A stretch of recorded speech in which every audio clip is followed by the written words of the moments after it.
Bonjour et bienvenue, je suis Kim Pavita. Les dirigeants européens, y compris les responsables de l'Union européenne et de l'OTAN, annoncent donc qu'ils se rendront lundi à Washington pour rejoindre Volodymyr Zelensky. Ils doivent y discuter de la fin de la guerre en Ukraine avec Donald Trump. Le président américain a publié sur son réseau social Truth Social un message évoquant de grands progrès concernant la Russie. Dans les dernières heures, la présidente de la Commission européenne, Ursula von der Leyen, a tenu une conférence de presse. Elle a rappelé la nécessité de garanties de sécurité pour l'Ukraine. Elle a insisté sur l'urgence d'un cessez-le-feu et sur la mise en place d'un accord final. Poutine ne veut pas arrêter les tueries, mais il doit le faire. We'll talk about it in Washington. Putin does not want to stop the killing, but he must do it. Second, we need real negotiations, which means they can start where the front line is now. Through strength. Let me touch upon the main points.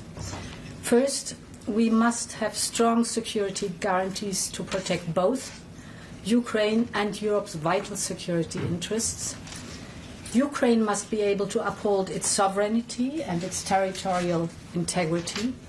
There can be no limitations on Ukrainian armed forces, be it cooperation with or other third countries or assistance from other third countries, no limitations for the Ukrainian armed forces. As I've often said, Ukraine must become a steel porcupine, undigestible for potential invaders. We welcome President Trump's willingness to contribute to Article 5-like security guarantees for Ukraine. And the coalition of the willing, including the European Union, is ready to do its share. We know that the work of defending Europe is first and foremost our responsibility. And we've been working hard to speed up and scale up as we increase Europe's defense capability.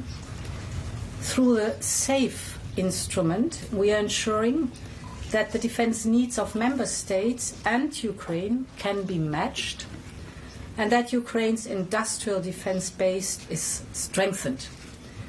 I am thinking in particular of drones here.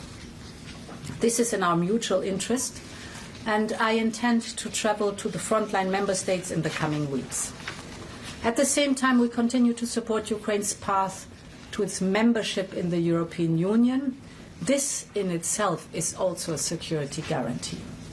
La Russie, a-t-elle rappelé, reste en difficulté dans la région de Donetsk que Vladimir Poutine tente de contrôler depuis plus de 10 ans, sans succès. Par ailleurs, la constitution ukrainienne interdit tout abandon ou toute cession de territoire. Pour Ursula von der Leyen, la question territoriale ne peut être réglée que directement entre Kiev et Moscou, avec la participation des États-Unis. Jusqu'à présent, la Russie ne donne aucun signe en faveur d'une telle rencontre et de nouvelles sanctions pourraient suivre si elle persiste à refuser.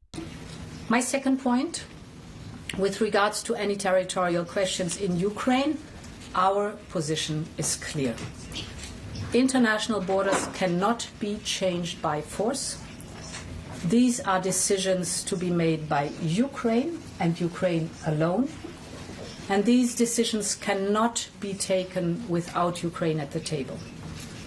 My third and final point, as long as the bloodshed in Ukraine continues, Europe will maintain diplomatic and in particular economic pressure on Russia. We will continue to strengthen sanctions. We have adopted 18 packages so far and we are advancing preparation for the 19th. This package will be forthcoming in early September. We know that sanctions are effective. We have already put Russia's immobilized assets to work for the benefit of Ukraine. And we will continue to put pressure on Russia's war economy to bring President Putin to the negotiation table. Pendant ce temps, Vladimir Poutine a consulté ses alliés, notamment les présidents du Kazakhstan et de la Biélorussie. Le président kazakh a estimé que le récent sommet en Alaska marquait un tournant dans la perception internationale de la Russie et améliorait la compréhension américaine de la position russe sur l'Ukraine. Dans ce contexte, l'envoyé spécial de Donald Trump, Steve Witkoff, a révélé que la Russie avait accepté de permettre aux États-Unis et à l'Europe d'accorder à l'Ukraine des garanties de sécurité robustes dans le cadre d'un éventuel accord de paix. Il a expliqué à CNN qu'il avait été convenu lors du sommet en Alaska que les Occidentaux pourraient offrir un langage similaire à l'article 5 de l'OTAN, principe selon lequel une attaque contre un membre est considérée comme une attaque contre tous. Vladimir Poutine s'est toujours opposé à l'adhésion de l'Ukraine à l'OTAN, mais selon Witkoff, cet arrangement pourrait constituer une alternative à condition que Kiev puisse l'accepter. Le président ukrainien Volodymyr Zelensky a qualifié cette proposition américaine de historique à la veille de ses discussions avec Donald Trump et les dirigeants européens prévus lundi. Il a précisé que toute garantie devait être très concrète, couvrir la terre, l'air et la mer, et être élaborée avec la participation active de l'Europe. Enfin, à l'issue d'une réunion dimanche de la Coalition des volontaires, un groupe de pays comprenant le Royaume-Uni, la France et l'Allemagne, un porte-parole de Downing Street a confirmé que les dirigeants avaient salué l'engagement de Donald Trump à fournir de telles garanties de sécurité. Fin de ce journal présenté par Kimpa Vita. Merci de nous suivre. N'oubliez pas de vous abonner à notre chaîne YouTube Congo Synthèse et d'y activer la cloche pour ne rien manquer de nos prochaines actualités. Bonjour, je suis Kimpa Vita, journaliste de CSIA. Nous sommes l'équipe de la rédaction de Congo Synthèse IA. Je suis Kissa Lungolo, technicien sur la Congo Synthèse TV. Nous sommes ici en direct pour Congo Synthèse IA. Suivez notre dossier spécial. Rejoignez-nous sur les réseaux pour ne rien manquer de Congo Synthèse IA. Ceci est une édition spéciale de Congo Synthèse IA.